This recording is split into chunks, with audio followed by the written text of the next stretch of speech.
Orion continues to fly smoothly on, all of its systems in excellent shape. Less than 17 minutes until entry interface.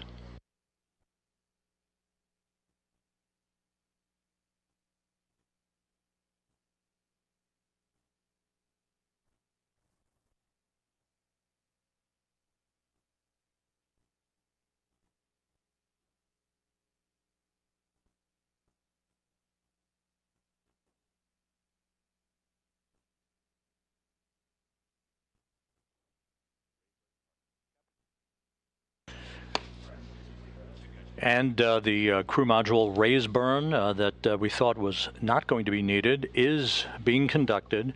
Just basically a fine-tuning of the orientation and the angle, a 16-second firing of the thrusters, and a good burn reported, 8.12 feet per second in a change in velocity. So the raise burn was executed.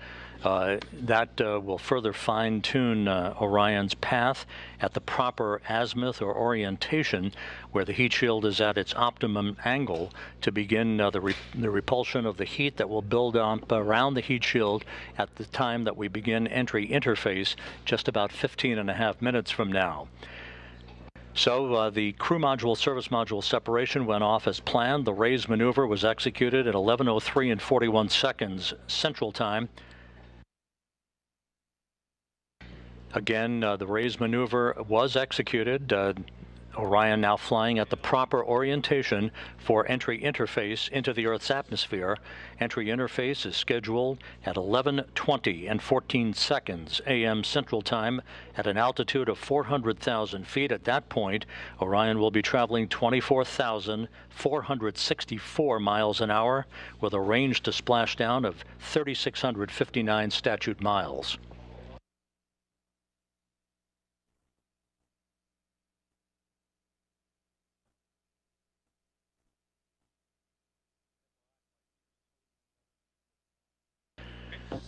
Flight controllers reporting a solid lock with the tracking and data relay satellite system, receiving data that's being processed through the TDRS network. Just a reminder that after we pass into the Earth's atmosphere, at the speed at which we're going and with the temperatures expected to build up very quickly for peak heating around the heat shield of Orion, we will begin the first of two blackout periods, the first of which is scheduled to begin at 11:20 and 16 seconds a.m. Central Time and will last about 4 minutes and 48 seconds. At that time, entry guidance, which has been stored on board, pre-programmed commanding for Orion to continue to point its way toward the splashdown zone, will take over. The first blackout period should end around 11:25 and 4 seconds Central Time. That will set the stage for the skip entry, basically the maneuver that will enable Orion to dip into the Earth's atmosphere and skip back out of the Earth's atmosphere and dip back into the Earth's atmosphere like a rock, a flat rock on a pond. That will continue to dissipate energy and heat on the spacecraft, and is a maneuver that data will be gathered for to try to bring in multiple splashdown sites for crewed missions in the future. The second of the two blackout periods is scheduled to begin at 11:29 and 3 seconds a.m. Central Time, and that will last for about 2 minutes and 50 seconds till about 11:31 and change. That'll be the final blackout period, after which we should lock up solidly for the remaining 8 minutes or so until splashdown.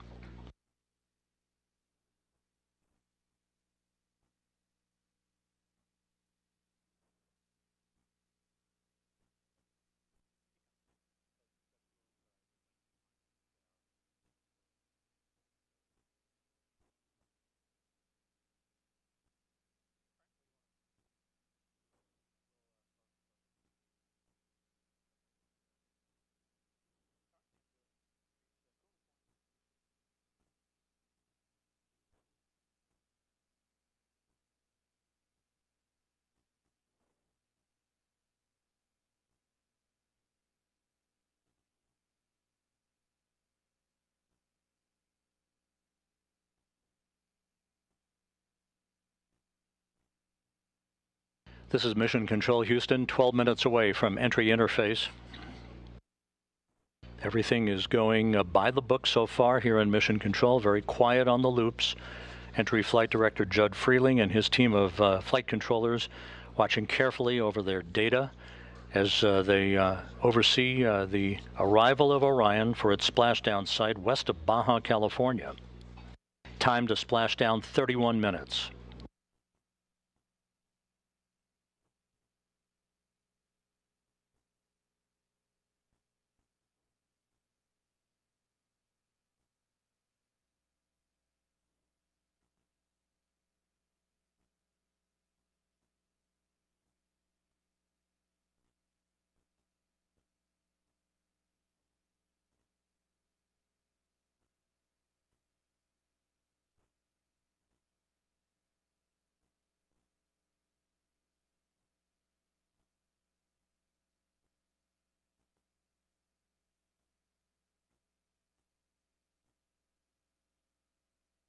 Less than 11 minutes now until entry interface.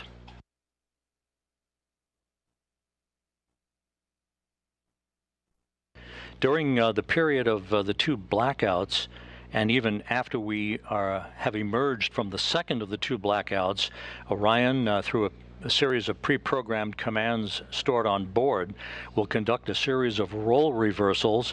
This is very much like space shuttles conducted during their entries back to Earth, where it will roll to the left and then back to the right, banking roll reversals that will bleed off excess energy, excess inertia and speed, and control the thermal characteristics of the vehicle as it heads towards its subsonic point, where it will go under Mach 1.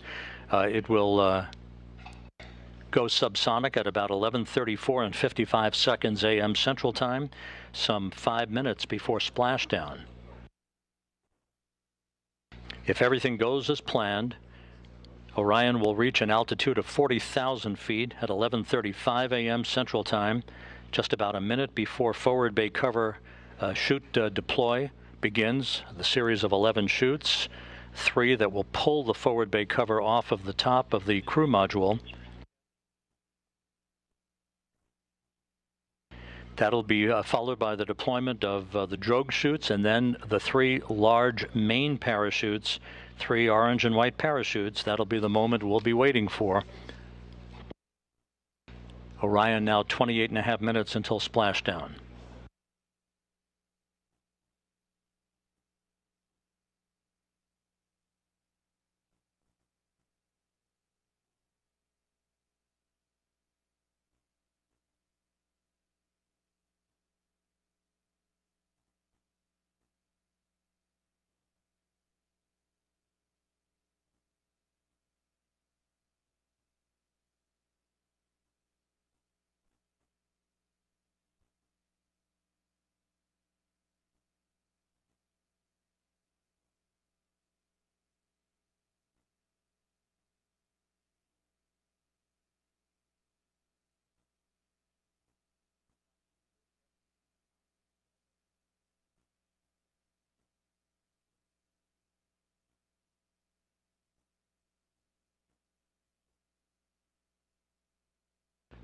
Orion is approaching the northwest coast of Australia. 27.5 minutes until splashdown. We're just 8 minutes away from the point at which Orion will dip into the Earth's atmosphere and begin what basically is a hellish entry, where temperatures around the spacecraft will raise to about 5,000 degrees Fahrenheit. That's half as hot as the outer surface of the sun.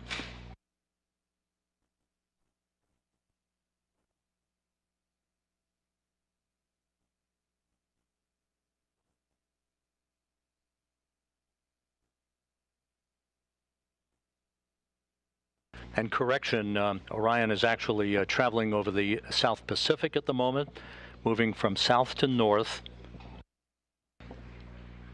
Just 7.5 minutes until entry interface.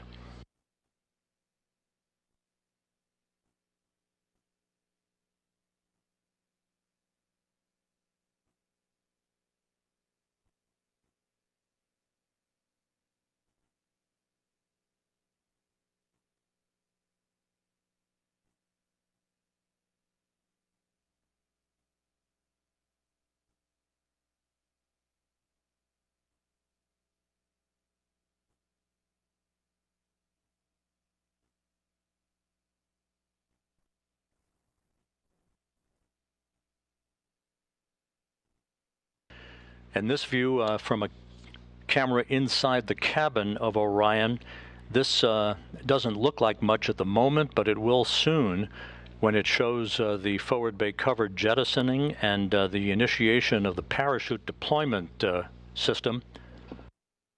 Entry interface less than 6.5 minutes from now.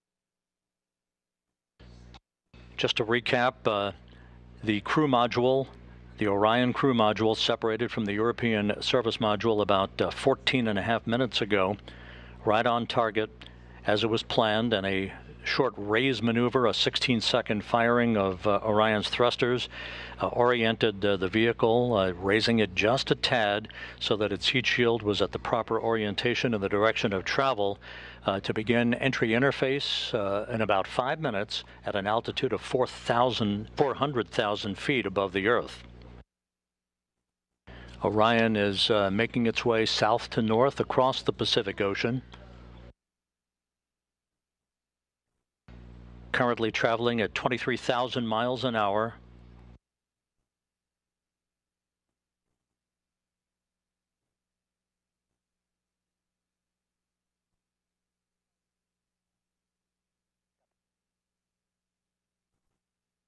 We're about 5 minutes away from entering the first of the 2 blackout periods, which will last about 4 minutes and 48 seconds.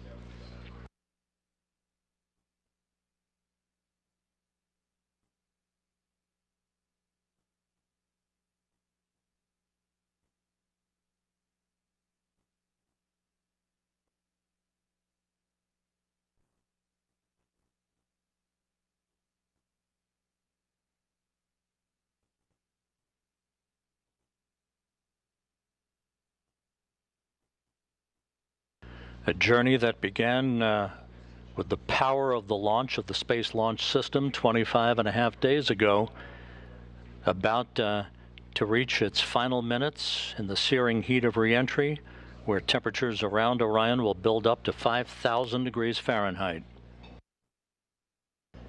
Just under 4 minutes until entry interface.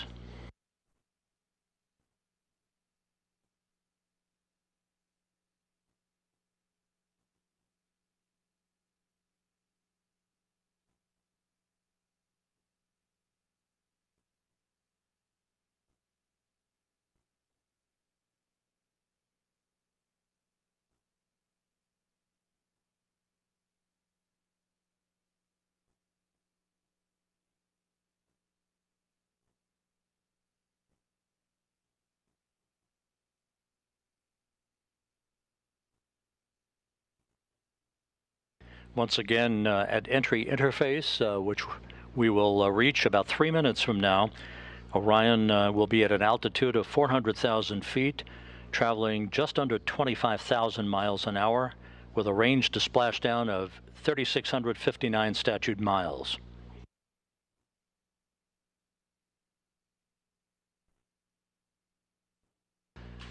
Within seconds after reaching entry interface, we'll begin the first of the 2 blackout periods that will last just under 5 minutes, about 4 minutes and 48 seconds.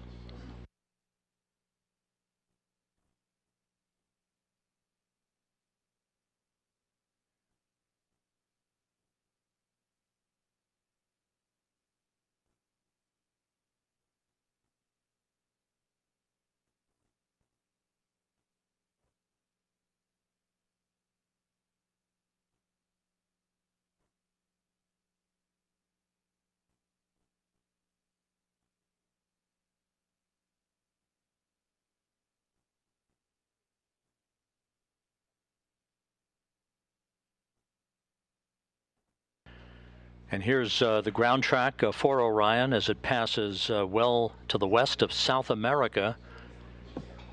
We're just 1 minute, 44 seconds away from entry interface, moving from south to north to its splashdown target west of Baja, California.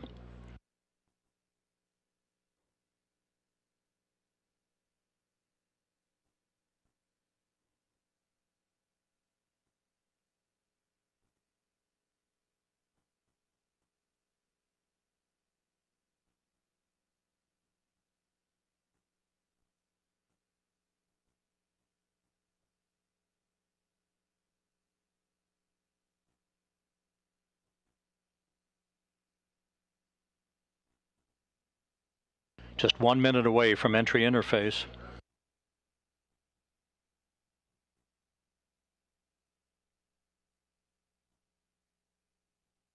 And this view from the cabin camera, looking out of the upper hatch of Orion, you can see the limb of the Earth. We're going to be losing all of the data here shortly once we enter into the Earth's atmosphere and begin the first of the 2 blackout periods.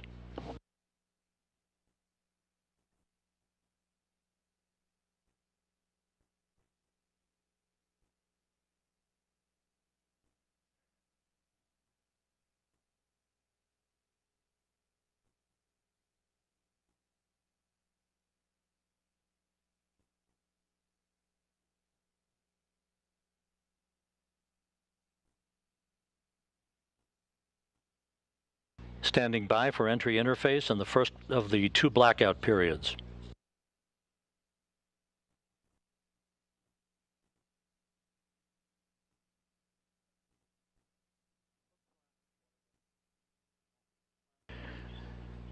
We are now in the entry phase. Entry interface has begun. Entry interface at 400,000 feet. Orion traveling just under 25,000 miles an hour.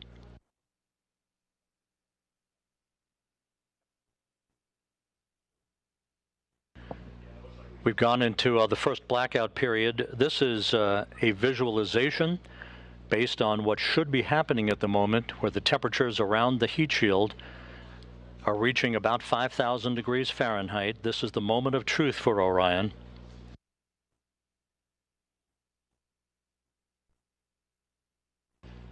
We should be coming out of this first blackout period just under 4 minutes from now.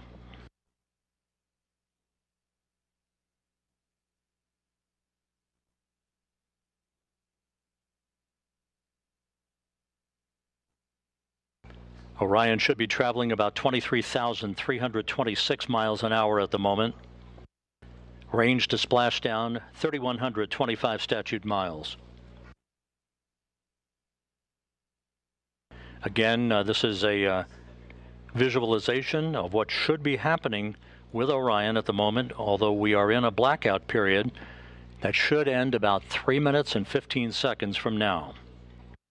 Once we emerge from this first blackout period, we'll conduct the skip entry maneuver that will further dissipate heat and energy and begin a very, very dramatic reduction in the velocity of Orion as it approaches its splashdown site.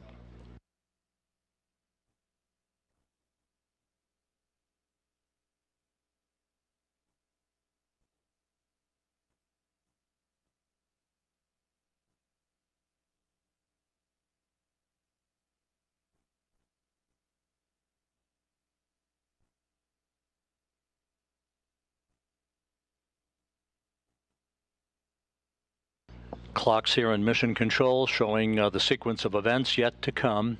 The first blackout period to end about 2 minutes and 18 seconds from now. The second of the 2 blackout periods would begin about 6 minutes from now for about 7 minutes, followed by the jettisoning of the forward bay cover. That will begin the sequence of the deployment of the parachutes. First, a pair of drogue chutes, 3 pilot parachutes that will then pull 3 main parachutes to begin the final moments of Orion's descent back to its splashdown in the Pacific Ocean.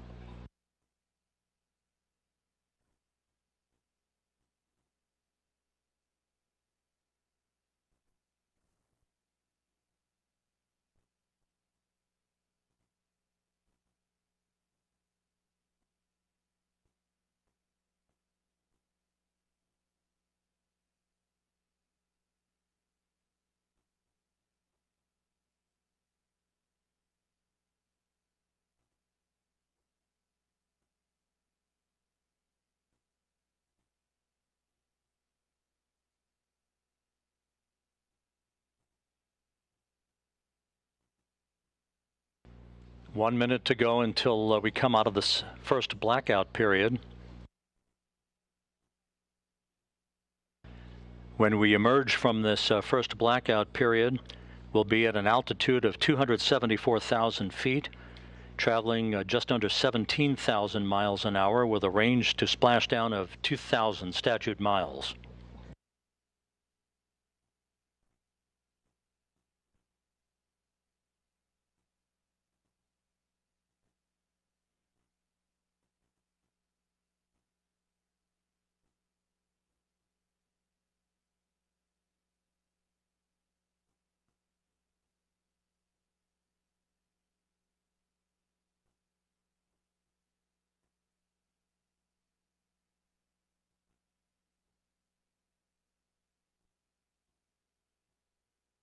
Standing by for a reacquisition of signal.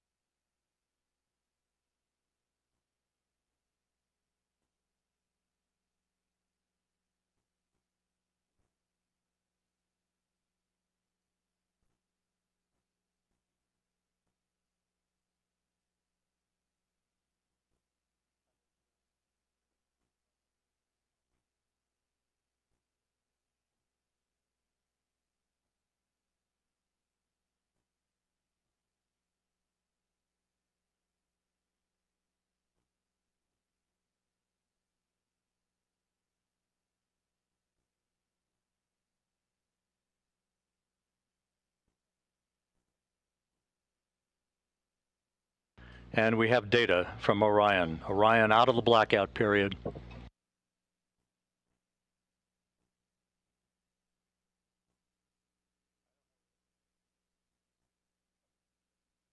Flight Dynamics reports that Orion is right on the money, coming right down the pike. A good view out of the cabin camera looking out of the upper hatch of Orion.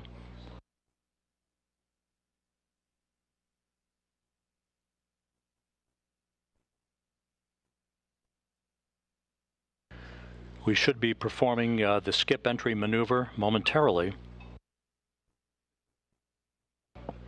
Good communications established with Orion.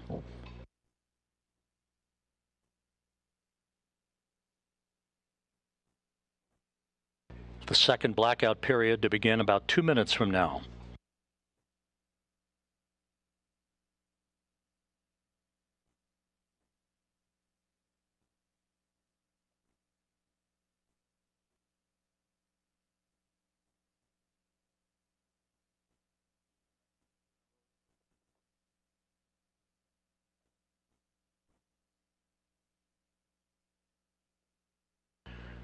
Orion is at the apogee of the skip entry maneuver, beginning the second in a series of roll reversals, again banking maneuvers to bleed off excess inertia and to dissipate heat around the spacecraft.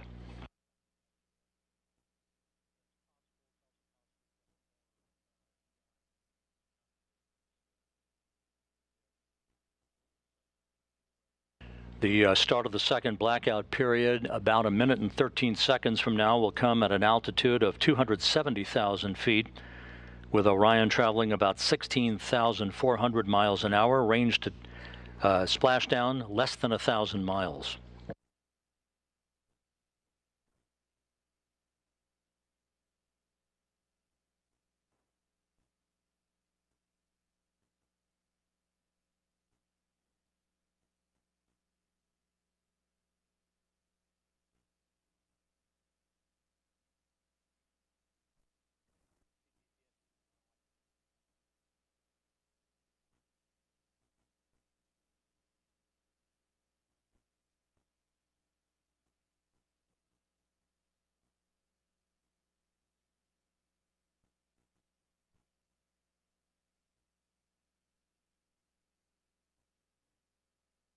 Coming up on the start of the second blackout period.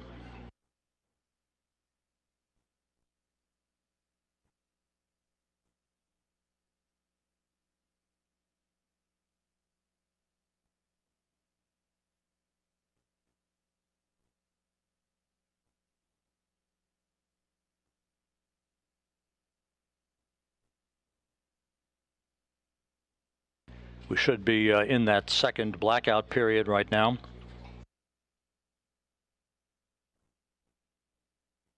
Orion approaching a velocity of 20 times the speed of sound. If all goes as planned, we should be out of the blackout period with a solid lockup on the vehicle at 11:31 and 46 seconds a.m. Central Time.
This is Mission Control Houston. The airborne WB-57, one of the airborne assets to track Orion's return to Earth, has visual acquisition of the vehicle. We should be coming out of this second and final blackout about 30 seconds from now.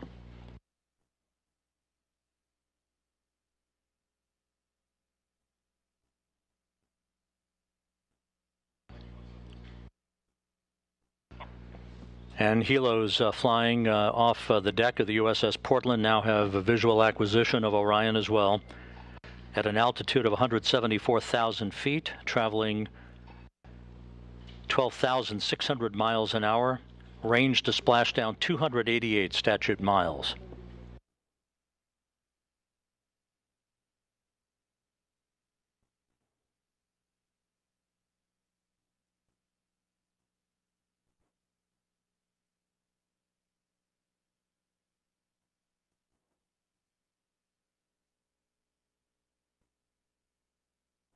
This view on the deck of the USS Portland.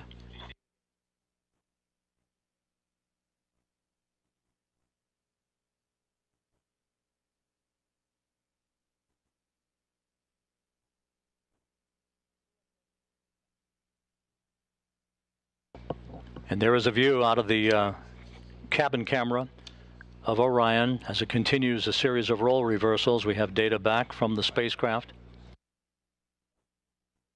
Flight Dynamics reports Orion straight and narrow on a true course toward its splashdown site.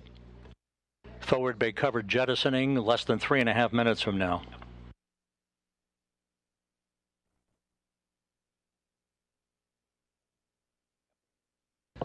(150,000 feet off the ocean).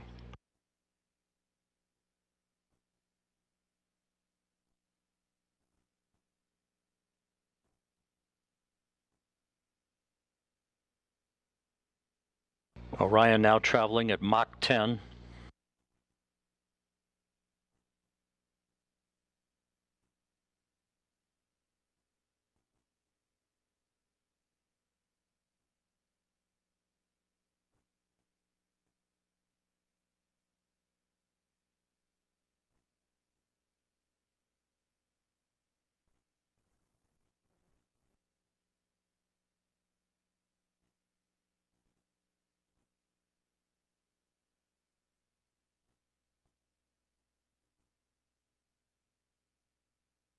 Orion's speed now down to Mach 6.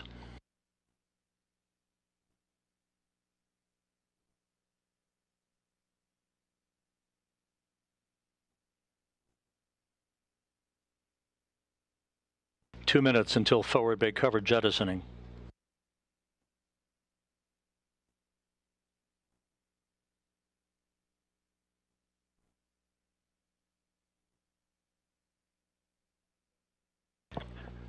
Orion 100,000 feet now.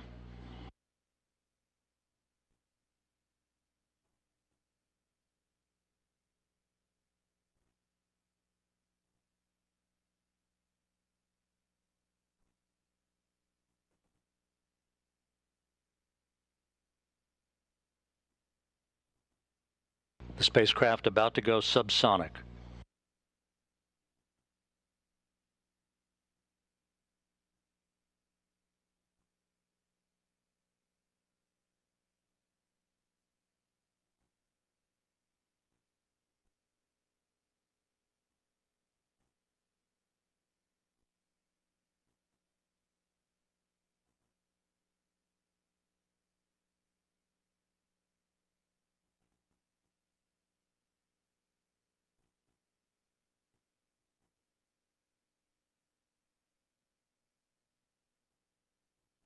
"45 seconds until forward bay cover jettisoning.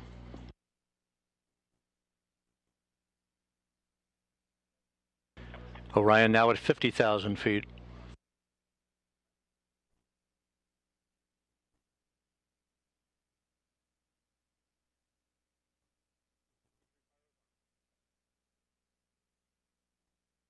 Forward bay cover jettisoning pyros are armed.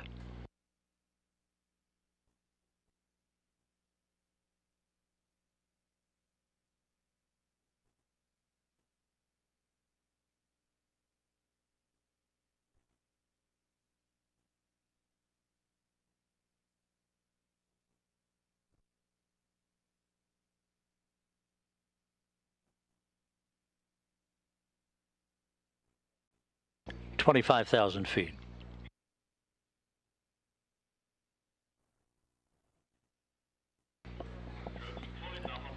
Drogues have been deployed.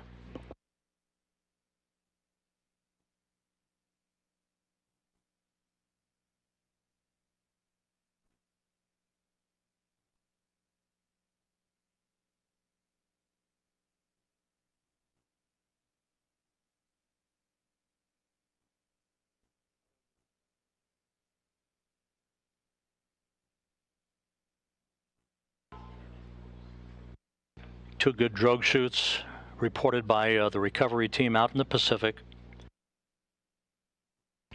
The descent rate is right on the money. Orion's velocity now down to 282 miles an hour. Range to splashdown 1.5 miles. 10,000 feet now.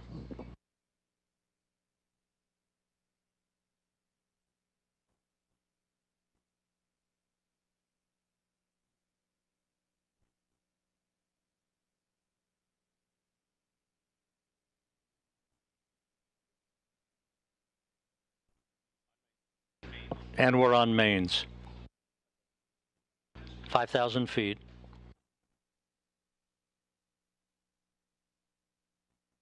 Reefing in progress.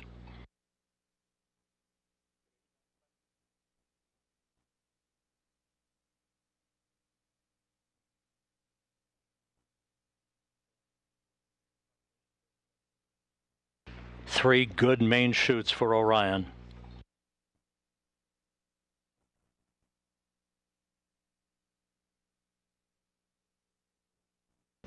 We have three fully inflated main chutes.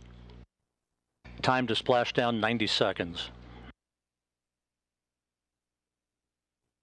Perfect descent rate reported.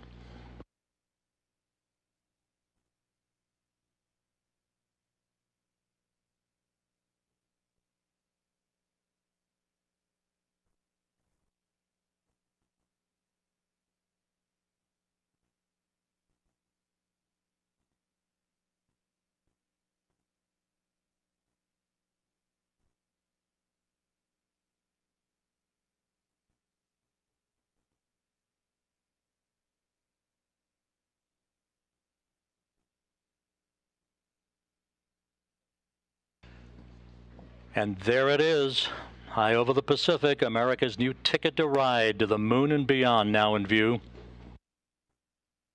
Orion under its chutes descending toward splashdown.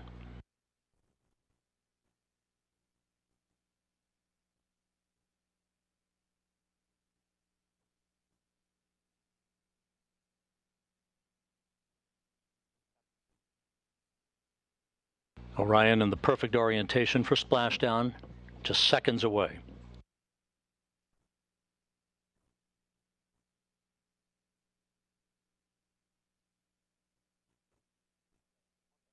1,000 feet.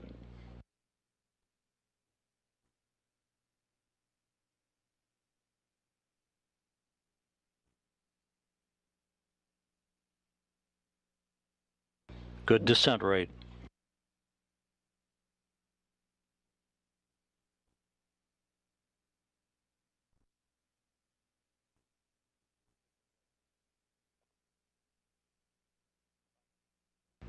.500 feet.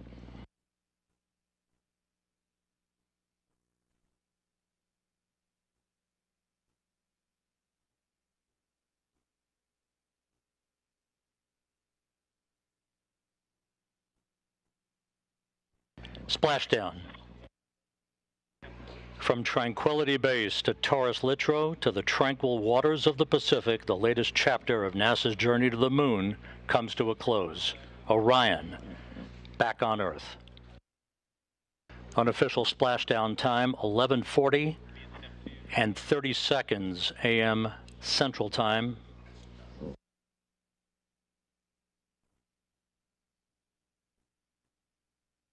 At a mission elapsed time of 25 days, 10 hours, 54 minutes, 50 seconds. That's unofficial.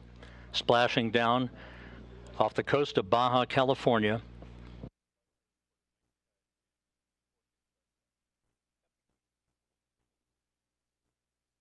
The crew module uprighting system now being inflated for the bags currently being inflated.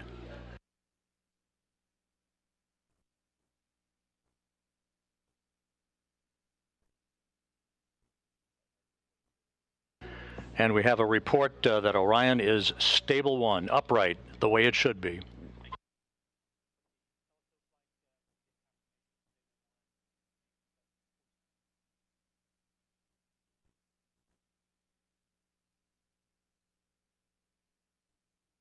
Once again, splashdown occurring at 11:40 a.m. Central Time, 9:40 a.m. Pacific Time, west of Baja California, after a textbook entry for the Orion spacecraft, bringing its 25.5-day mission to an end.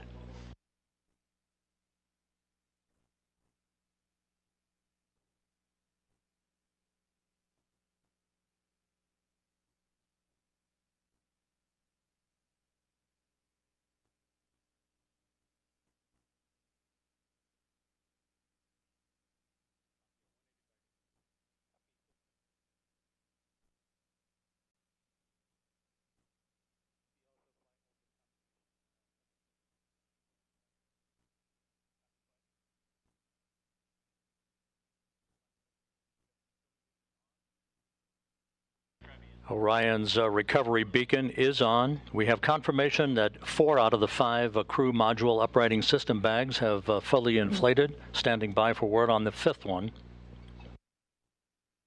But Orion is in great shape, stable 1, just in the orientation that had been expected.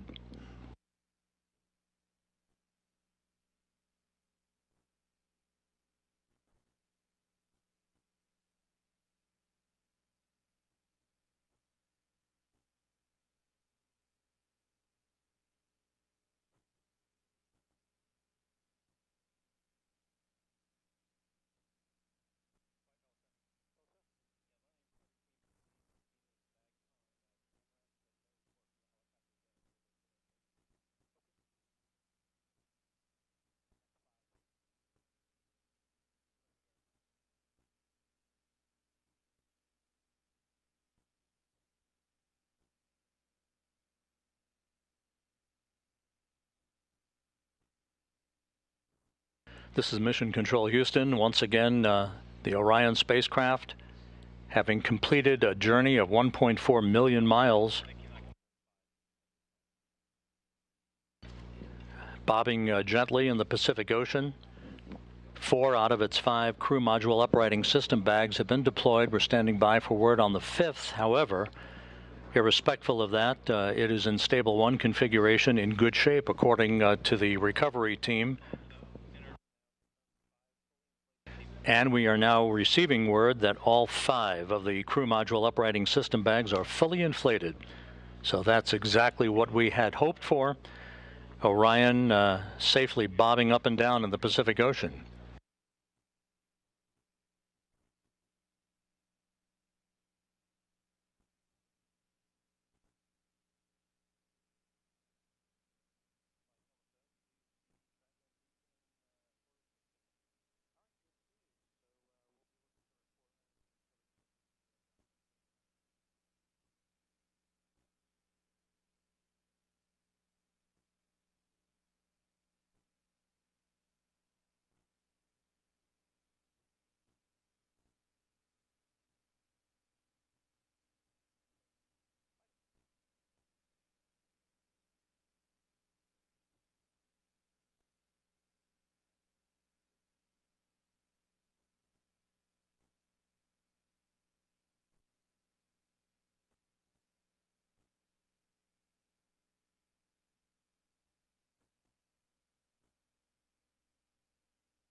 This is Mission Control Houston.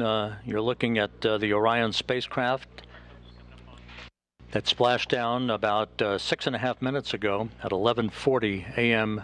Central Time, 9:40 a.m. Pacific Time. We are estimating that it splashed down around 5 nautical miles away from the USS Portland. The recovery ship and Navy boats and divers will be approaching the vehicle before long. The spacecraft is in what is called a stable 1 configuration, upright, just the way we had expected it to be. 5 perfectly inflated crew module uprighting system bags, maintaining a nice gentle configuration for Orion. First of the Navy helicopters now approaching the vehicle.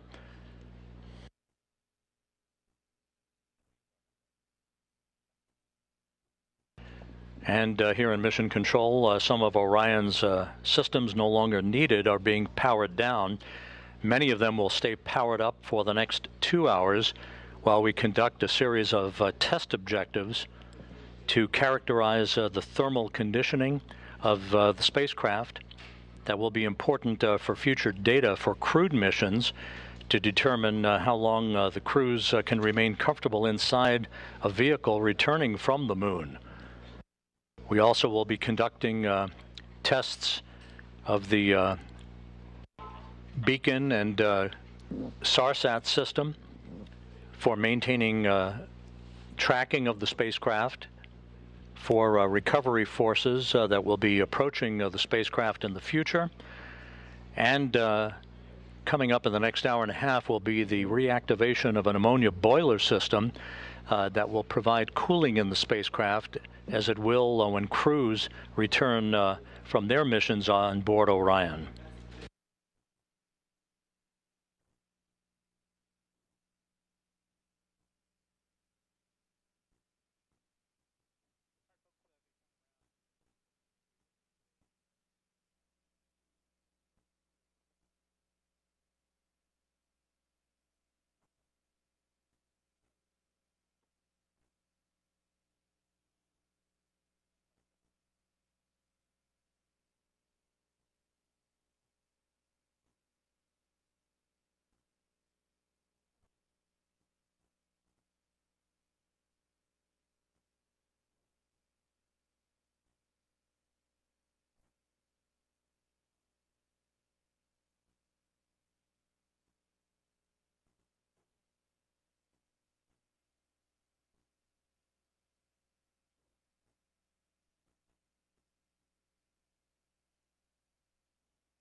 This is Mission Control Houston. Reports from the USS Portland indicate that the first of two Navy helicopters flying in the vicinity of Orion, which is about 5 nautical miles away from the ship, indicate no damage to the spacecraft and no hazardous fuel leaking from the spacecraft. A good view of the helicopters and the initial Navy boats that will be approaching Orion a short time from now.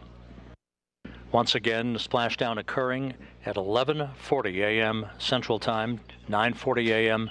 Pacific Time.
This is Mission Control Houston. Orion in the Pacific Ocean, having splashed down at 11:40 a.m. Central Time, 9:40 a.m. Pacific Time, around 5 nautical miles or so from the USS Portland.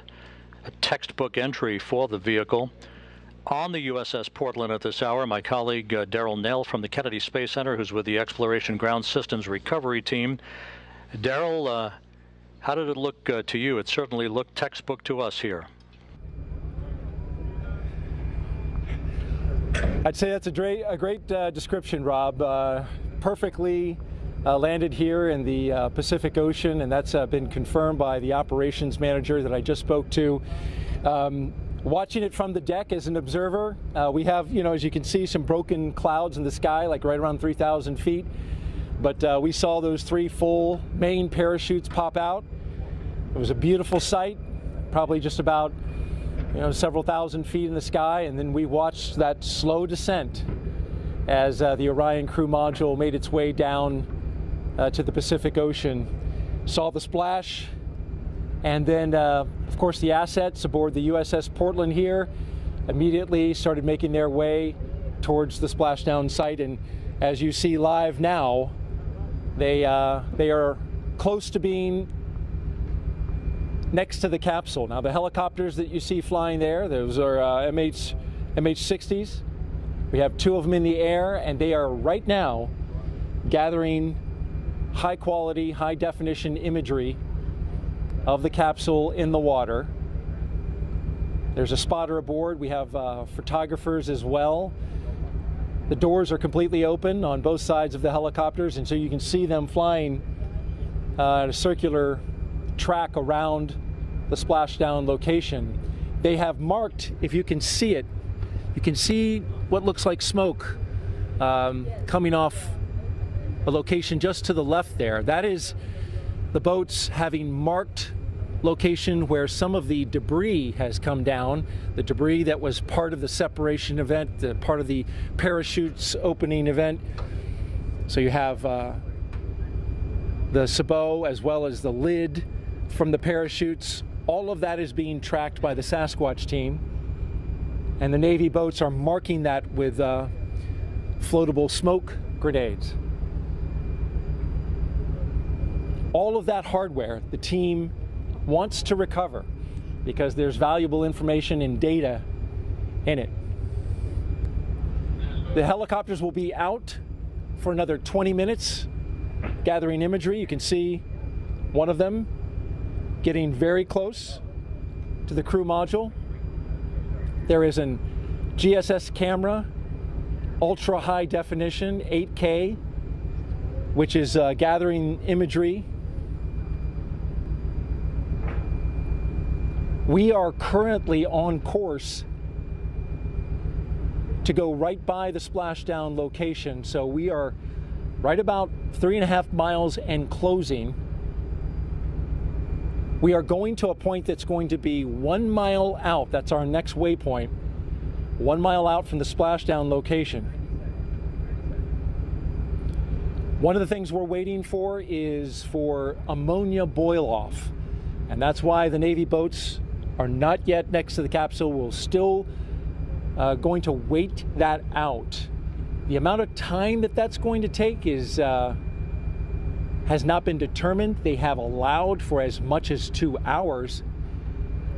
The ammonia on the capsule is used for cooling purposes, to keep the cabin cool for crew. Of course, there's no crew in this capsule, but for future missions, it will certainly be an important part of keeping the astronauts cool during the heat of re-entry. But for now, they're going to vent off that ammonia, and as they do that, it's not quite safe to get close to the capsule with the Navy divers.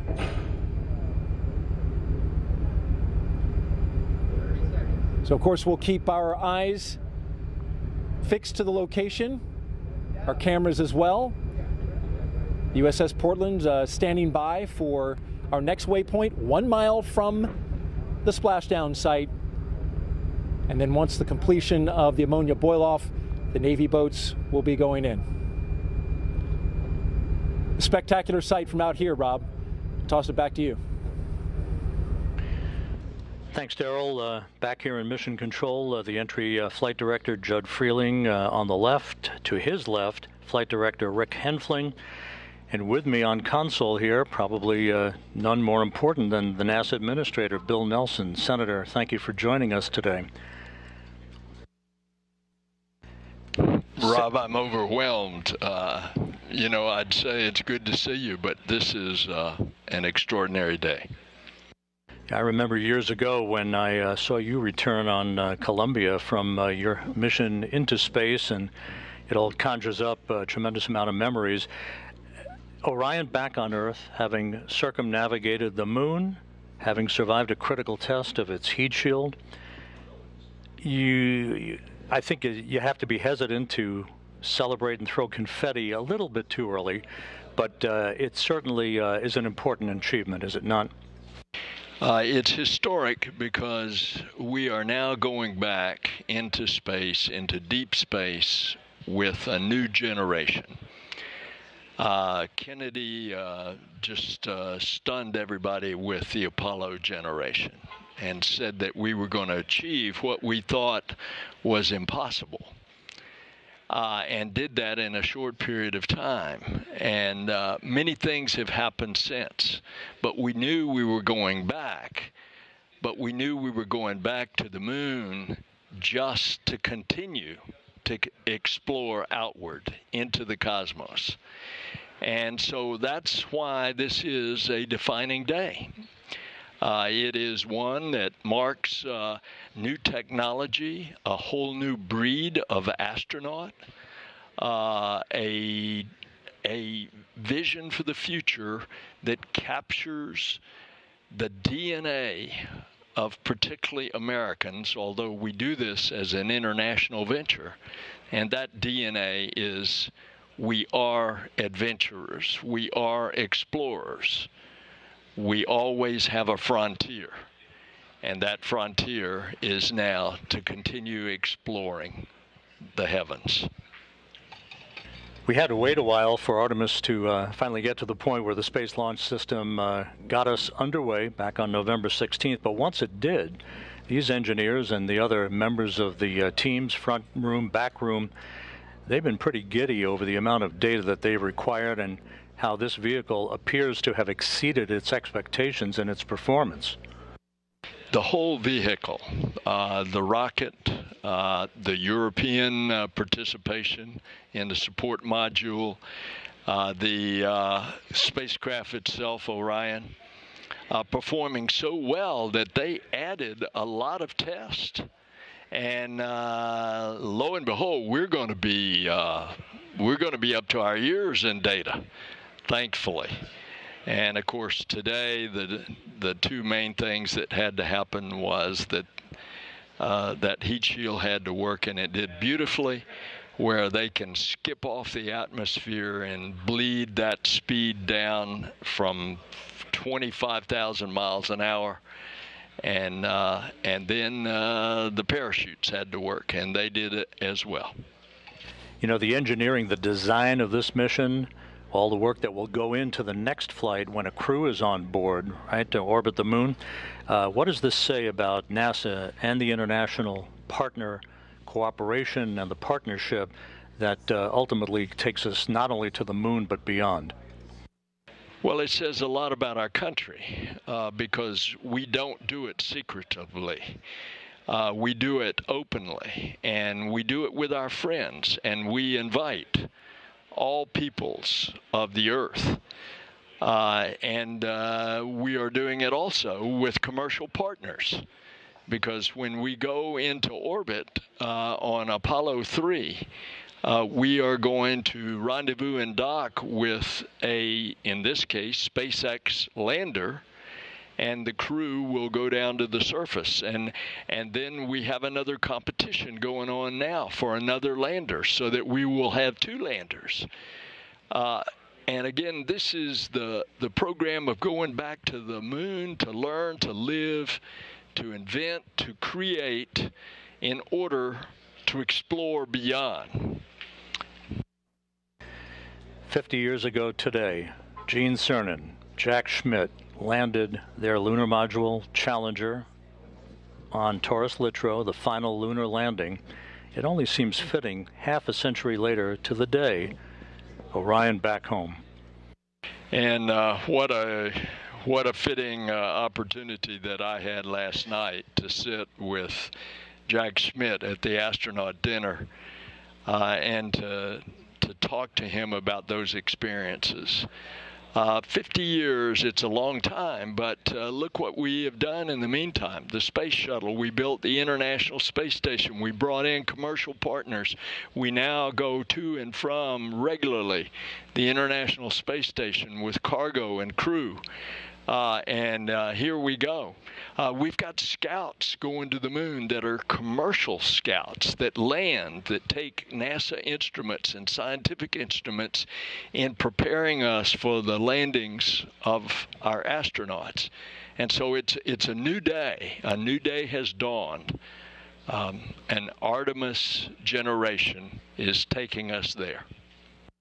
And Orion continues to await the arrival of the USS Portland, which shouldn't be very much longer from now, and some flight test objectives that will be taking place over the next couple of hours before we here in Houston hand the vehicle over to the Kennedy Space Center recovery team. NASA Administrator Bill Nelson, pleasure to see you today, and thank you so much for being with us. What a day. Oh, it is my great privilege.